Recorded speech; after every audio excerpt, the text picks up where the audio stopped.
morning I would like to give you a brief overview of our North American PRTR project.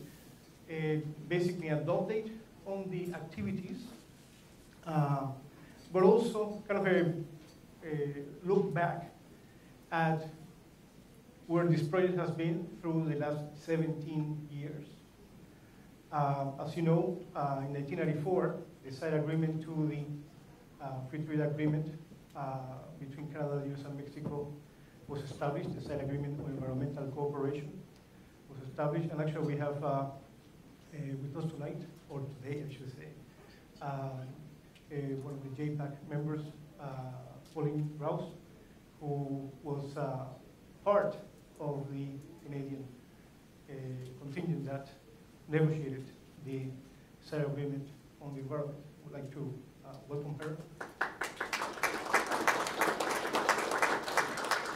So, and see where we have been and where we're going. All right.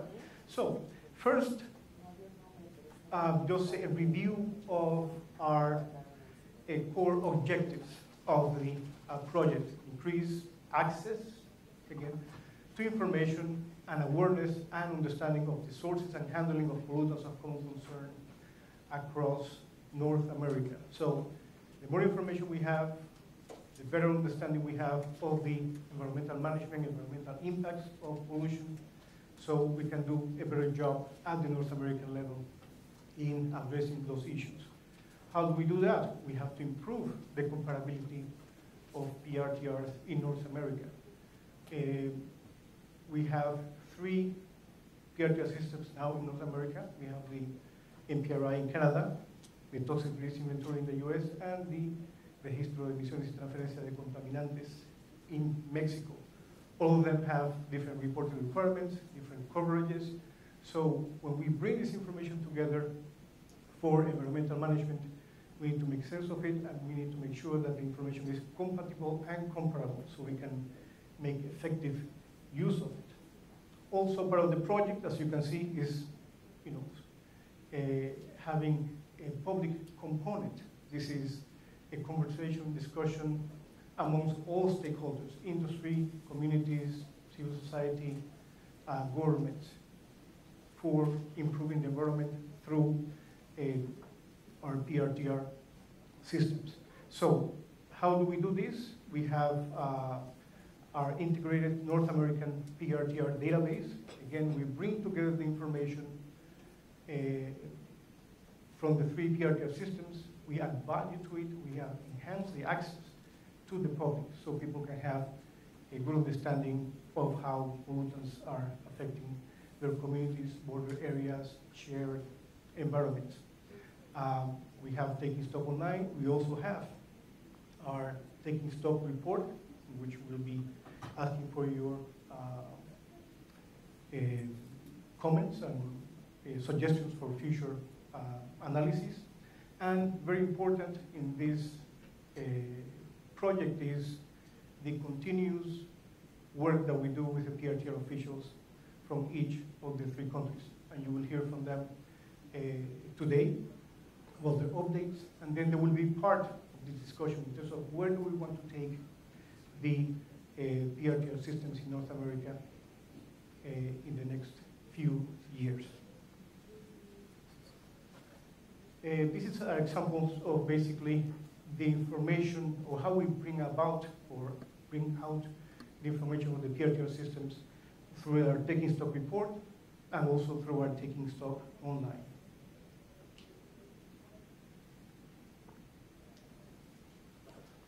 Let me step back here for a second.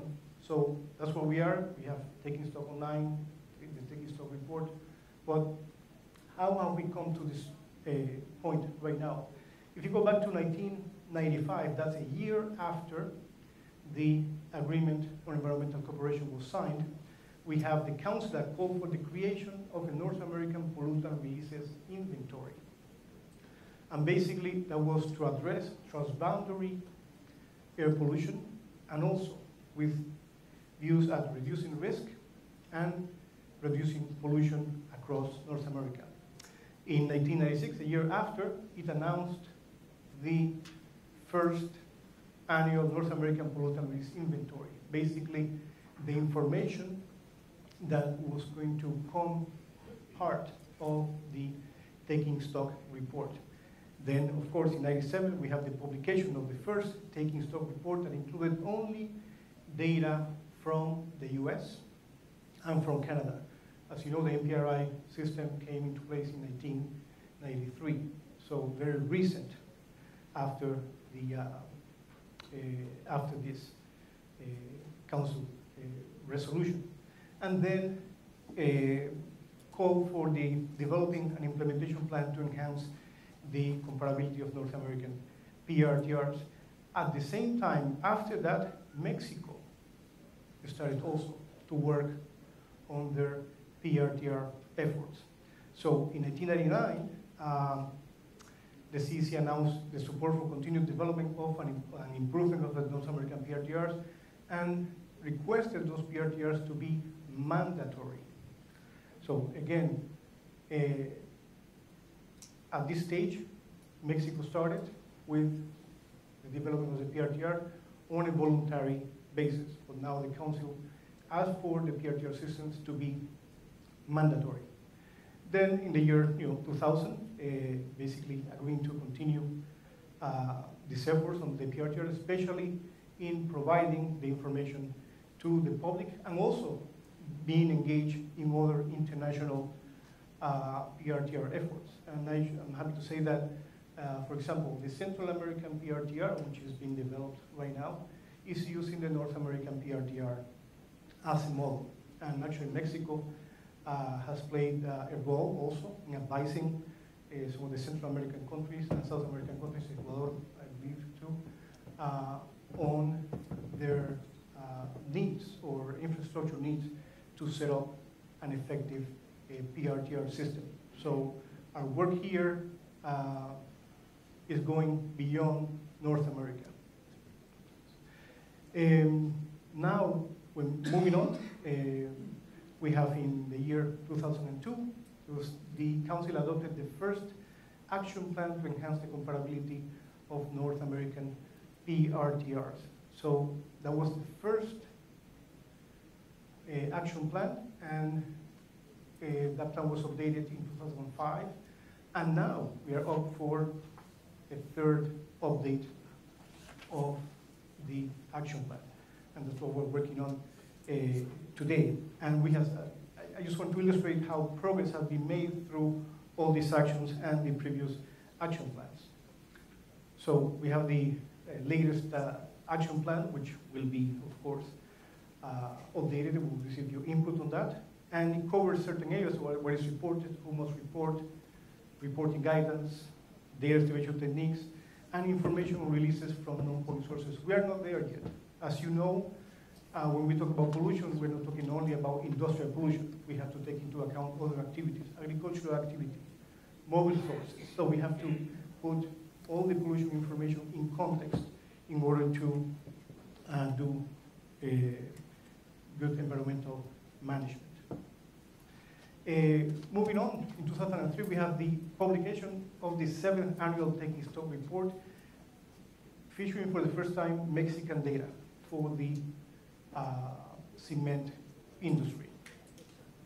So, as you saw there were actions by the Council calling for the PRTR. Mexico started developing their PRTR system.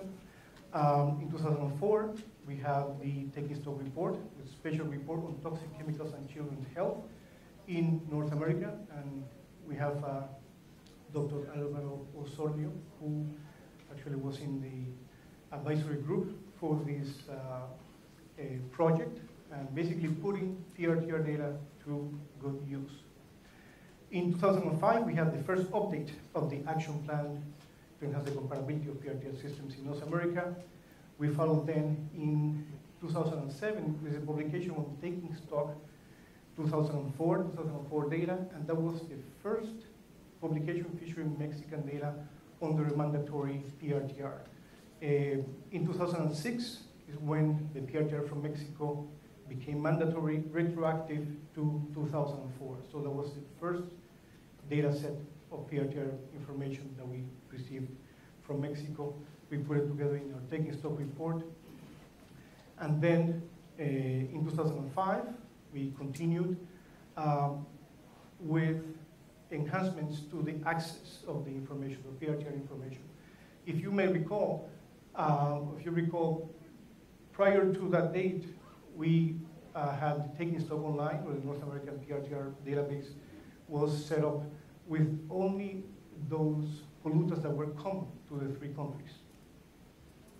But then people were asking about accessing the information, having a better understanding of what else is being released into the environment. So it was a decision to include all data reported by the PRTR systems, all the toxic data, not criteria, contaminants, nor greenhouse gases. So we put that together in taking stock online.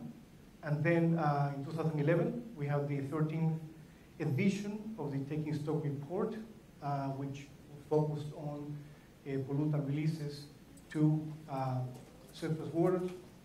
On taking stock online, we also included or developed a tool so you could track cross-border transfers of toxic pollutants across the three countries. Very useful information because, I mean, you could be not perhaps near a source of pollution, but you could be near a receiving source or receiving site of pollution from another country. And your PRTR system may or may not cover those pollutants entering the country. So you need to know about those as well. And then in 2012, we have the Taking Stock Online update. We updated it with data from 2004 through 2009. And that was actually a milestone on the project. That was the first time the three countries in North America achieved comparability in the publication of their PRTR systems. Usually there was a lag of 1 or 2 years before the data became publicly available. So, and right now we're in the process of integrating the data for 2010, and with that we're still comparable in terms of reporting schedules. We have already Mexico 2010, Canada I think is releasing 2011 next year. So right now this is the most recent available information from the three countries, and we will make that available later this year or in the spring. And we have the action plan to update this year as well, and this is why you're here. And then we started the analysis for our taking stock report. If you recall, one of the topics that you suggested at this meeting last time was looking at changes over time. So we're looking into that. And my colleague Daniel Valle will be providing you with some insight into the preliminary analysis of taking stock. And before that, just to reiterate the need for comparable information. This is a map showing the PRTR reporting facilities in North America. We have about 30,000 facilities. And when you look at this, okay, those are the location of sources of pollution. But then when you look at this in the context of, let's say, watersheds, we have shared watersheds between the countries or amongst the countries. We have examples there of the Columbia River watershed between Canada and the US, and the Rio Grande, Rio Bravo between Mexico and the US. And looking at pollution releases in the context of a shared environment, the watershed, would have not been possible if we don't have, let's say, a red set from Mexico. And that's one of the accomplishments that the government of Mexico has done together with the US and Canada through the CEC Council, and also through the work that we have done with you, with our consultative group. And we're not only looking at shared ecosystems like watersheds, but also you can look at it in the context of population densities. And this is a map of the same information of pollutant releases of facilities reporting to the PRTR systems in the area of Seattle, Vancouver, we have Buffalo, we have Detroit, as you can see, and we have Mexicali and San Diego, El Paso, Ciudad Juarez. So you have areas which basically they are divided by political borders, but they share the same airshed and the same pollution. So if you're going to be addressing those pollution issues at the border area, you need to have knowledge of all the sources across the border, and that data needs to be comparable and compatible. And this is the same map, but with land cover. So again, when you look at not only population density, but land use. So you also need to look at the environmental impact in light of pollution, population density, and changes in your surrounding